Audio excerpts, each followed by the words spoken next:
All right, everyone, we are back and we are going to do our example with our car velocity plant function. So let's think about an example. So we're going to do a car. The control input, or the control command effectively, U of t is going to be basically your throttle angle, so basically how much you press the gas pedal. Output is going to be the vehicle's velocity.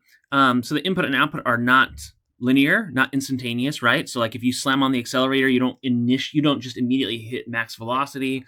Same thing if you just slowly push on the pedal, it doesn't, it's not going to just continually to increase in time for the output. So this is indeed a dynamic system. So we have to characterize essentially how this input will affect the output over time. We need to mathematically model the system, and we need to figure out what are equations of motion. So let's go ahead and let's model this system. So there's going to be some mass of the car. So that's our body. Now, as we're driving, U is essentially the input, right? There's some mass, there's some basically acceleration given by that, that forward thrust, that force, so there is going to be some force essentially putting in, basically going in that direction, some forcing function. There's some input basically causing the car that wants to kind of move in this direction.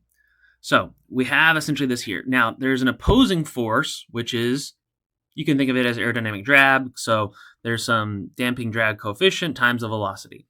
So, and that's opposing essentially that input forcing function, right? So what we end up with for the free body diagram component, once we have our conditions, you're going to have some U, some forcing function, minus force of drag, which you can rewrite this as just B x dot. For the kinetic body diagram, the car is going to be moving at some, basically velocity. There's going to be some acceleration. So we can rewrite this, again, as M, V dot or M, or, if you want to write that in terms of V. So it just depends on how we want to look at it. If we want to just look at the velocity of the car, which we might want to look at, you can kind of just keep it in terms of V here. So this is our basically equations of motion. So we have an ODE. It's a first order ODE looking like this form. And this captures exactly what we want. We need to understand the dynamics of the system in terms of the inputs and the outputs. The output here, Y of t, is effectively going to be our V of t. The input is our control command function, U of t. So we've got everything that we want. So let's just look at like a constant step input. So I just slam on the accelerator. How do you think that this the velocity is going to respond? Well, it's going to kind of increase, and then eventually, again, you're going to hit some steady state, right? Like your car the increase in velocity can't continue forever. So you'll hit essentially your maximum velocity. If we go ahead, we can solve this ODE. If we assume zero initial conditions, so we can go ahead, and I can go ahead and solve. I can solve it. So I can say gsolve ODE, and then let's just assume ODE, we'll assume that velocity at 0 is equal to 0. The change in acceleration at 0 is also 0. Zero initial conditions.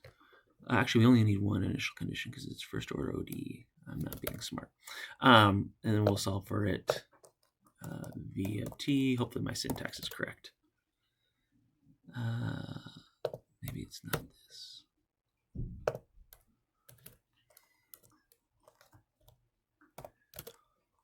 I need to look at my dsolve syntax.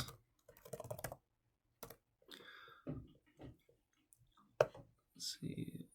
I'm getting the syntax a little bit. I see. I need to include them like so. I thought about that, but I was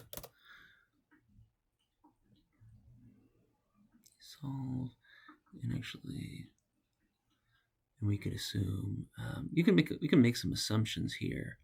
Oh, I see.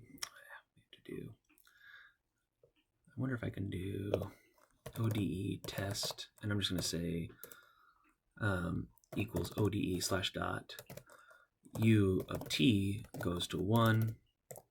So just so we can kind of like visualize this, M goes to, let's say the mass of the car is 100 kilograms. Let's say our b is equal to, 1. So we can solve this here. Oops. ODE test.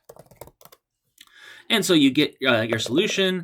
It's in time again. And let's just see how it looks like. Because it's always good to kind of check our conceptual understanding. T from 0 to 100. 1,000. And you can see, looks exactly kind of what we predicted, which is great. So you'll get something in this form. And now it looks exactly like what we were talking about. So this process of basically deriving an ODE, solving essentially for the given input and output, that's the foundation of our kind of controls process. Now, you have taken classes. Sometimes it's, you can solve ODEs, analytically. Sometimes you have to use numerical approaches. There's a really cool approach where we're going to actually use what's called a Laplace transform.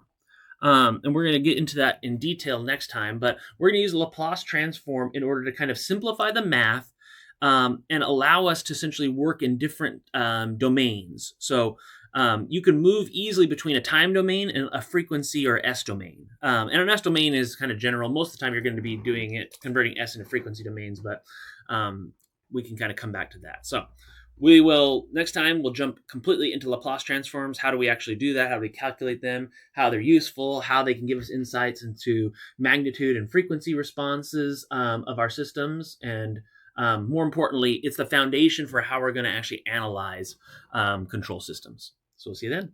Thanks. Bye.